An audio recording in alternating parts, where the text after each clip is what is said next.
अस्सलाम वालेकुम और रमज़ान बहुत बहुत मुबारक हो। उम्मीद है कि इस बाबरकत महीने की तमाम रहमतें और बरकतें आप सब पर नाजिल हो रही होंगी। आज हम बात करने वाले हैं एक बहुत ही ख़ास इबादत तरावीह के बारे में, और ख़ास तौर पर ये देखेंगे कि ख़वातीन इस इबादत से भरपूर रूहानी फ़ायदा कैसे उठा सकती हैं। चलिए शुरुआत करते हैं इस इबादत के सबसे खूबसूरत वादे से।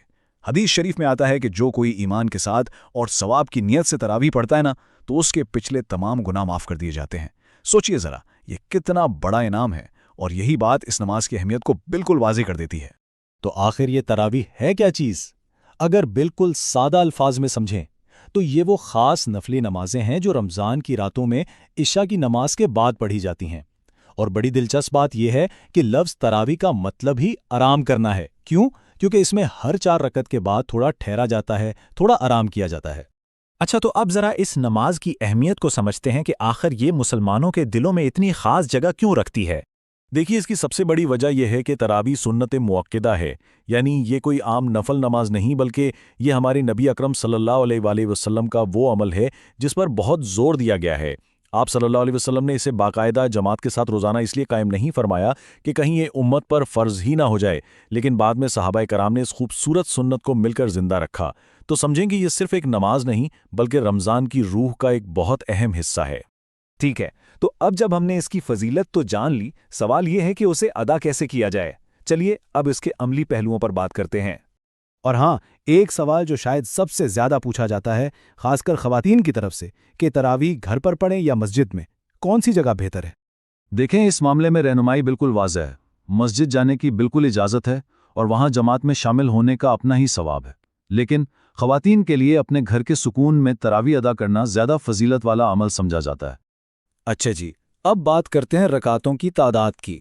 तो सहाबा किराम के दौर से लेकर आज तक जमहूर उलमा का अमल 20 रकातों पर ही रहा है, और इन 20 रकतों को अदा करने का तरीका भी बहुत आसान और मुनज़्ज़म है। ये नमाज 2-2 रकत करके पढ़ी जाती है। हर 4 रकत के बाद एक छोटा सा वक्फा होता है जिसे तरवीहा कहते हैं। इसमें तस्बीह या दुआ की जाती है, और फिर बिल्कुल आखिर में वित्र की नमाज के साथ इस इबादत को मुकम्मल किया जाता है। अच्छा, अब कुछ ऐसे अमली मसाइल पर बात करते हैं जो ख़ास तौर पर घर में इबादत करने वाली ख़वातीन को पेश आ सकते हैं, और ये कि दीन में इस हवाले से कितनी नरमी है। ये एक बहुत ही हकीकी सवाल है, ख़ास तौर पर माँओं के लिए, कि अगर नमाज के दौरान कोई बच्चा पुकारे या कोई और ज़रूरी काम आन पड़े तो फिर क्या करें। और उसका जवाब बहुत ही इत्मीनान बख्श है। हमारा दीन आसानी का दीन है।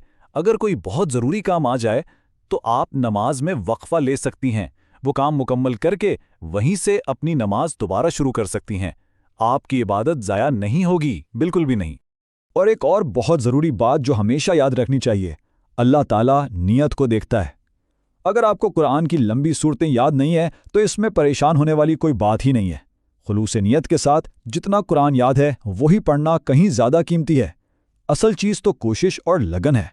चलिए आखिर में इस इबादत के जिस्मानी पहलू से हटकर इसकी असल रूह और हतमी मकसद पर गौर करते हैं। तरावीह का मकसद सिर्फ खड़े होना और झुकना नहीं है, ये तो एक गहरी रूहानी तब्दीली का नाम है। तरावीह के चंद खूबसूरत मकासद क्या हैं? इसके ज़रिए हमारा कुरान से ताल्लुक़ मजबूत होता है, गुनाहों की माफ़ी का ये एक बेहतरीन मौका है, इससे सब्र और नज़्म ज़ब्त की तरबियत होती है, और सबसे बढ़कर अपने रब से क़ुर्बत का एहसास और गहरा हो जाता है।